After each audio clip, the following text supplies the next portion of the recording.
Hi guys, welcome to class.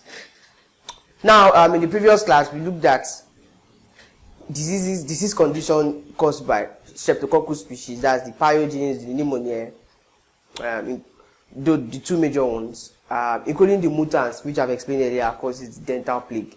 And the conditions we looked at we reviewed or we highlighted were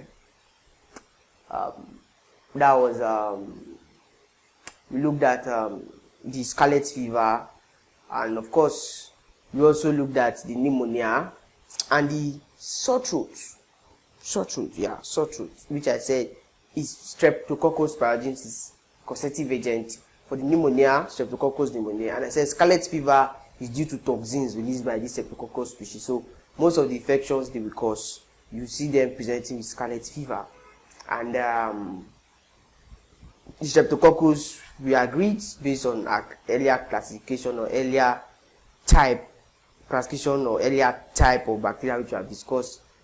We said it's spherical shape, the name gives it away, streptococci.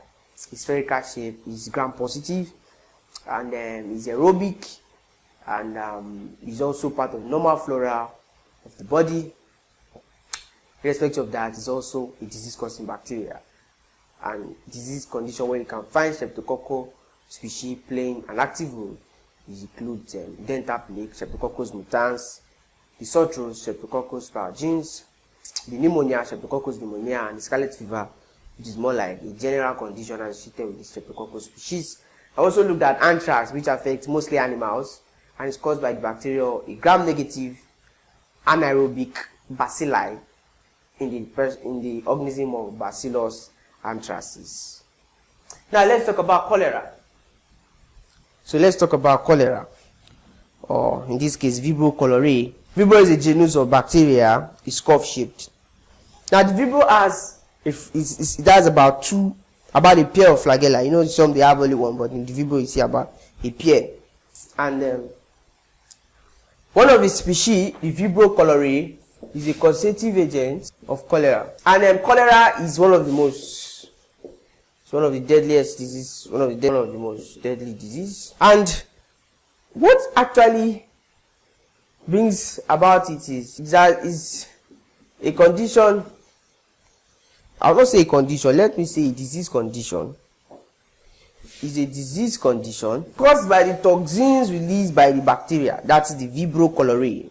Now you see, for the Streptococcus, most times you find it present in the air. So the air you breathe, that is one means of transmission of this bacteria. The water you drink as well as the food you eat. Now for the Vibrio cholerae, mostly it comes from contaminated water. Water that is contaminated. It's like a high risk factor for cholera. And that's the reason why where you have areas where there's cholera outbreak, the first thing you want to deal with is you want to ask what is the source of water in this community, because most times cholera it presents when it comes around like that, you see that there will be kind of an endemic of cholera around that area. So when you see an index case in a location, you need to be at high alert. These are principles of community health, because you will know that okay, there's a tendency that this person likely got it from contaminated water source. Now the water source is most likely going to be in that community, so the health professional should be ready to have more cases like that, because it always comes like an endemic. So if you want to handle cholera, you see an outbreak of cholera, you want to treat the water source. Where does the community get water? Is it from a river source? Is it contaminated? Where the source of contamination? As a form of management, can we ask the community to start treating their waters before drinking it? Or can we have an intervention program where the government comes to bring a portable bore water system so as to reduce the spread? So contaminated water is one key area, or the means is how this Vibrio cholerae gets transmitted. Now, when Vibrio cholerae enters into your body, it goes for your intestine. So when it gets into the intestine, it hooks itself along the walls of the intestine. They release toxins. Now the effect of these toxins is that they cause massive loss of water from the gastrointestinal tract. So it's one of the classic signs of someone that is suffering from cholera is what you call massive dehydration. Now, dehydration is sweet to call, but dehydration can kill in a matter of hours, if not well controlled. You see, when people have accidents where they lose a lot of blood, one of the reasons why they die on time is not actually due to the accident.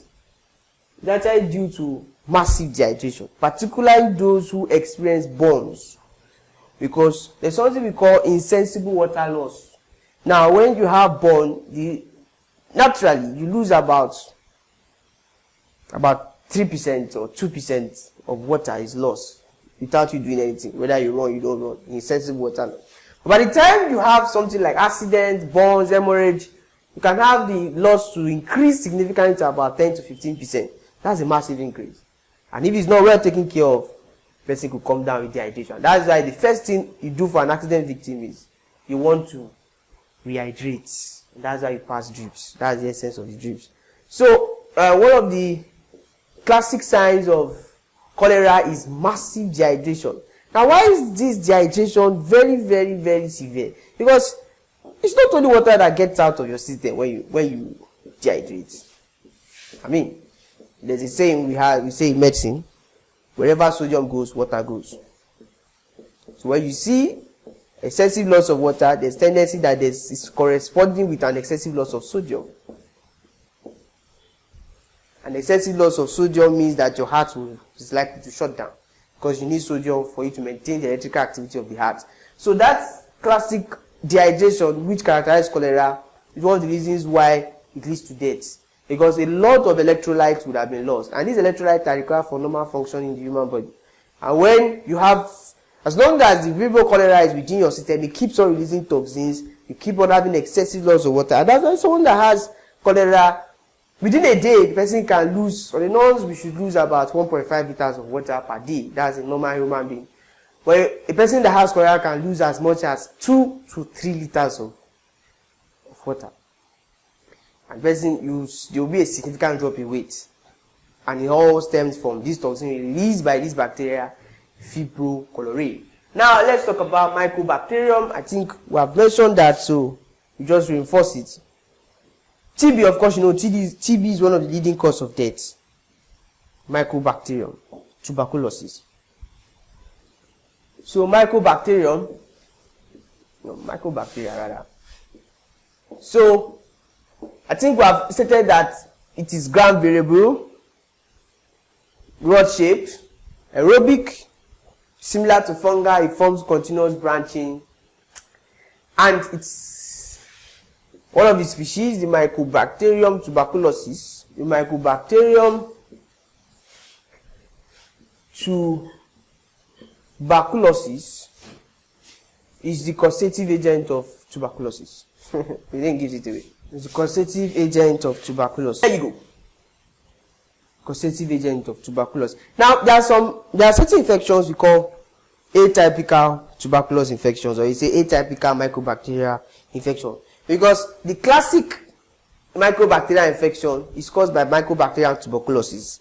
So there's even a spectrum of, we say they are Mycobacterium tuberculosis spectrum.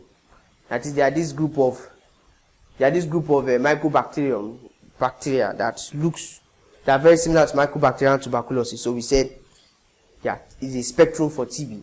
Now, they are atypical mycobacteria species. Those ones don't cause tuberculosis. You know, we have tuberculoid and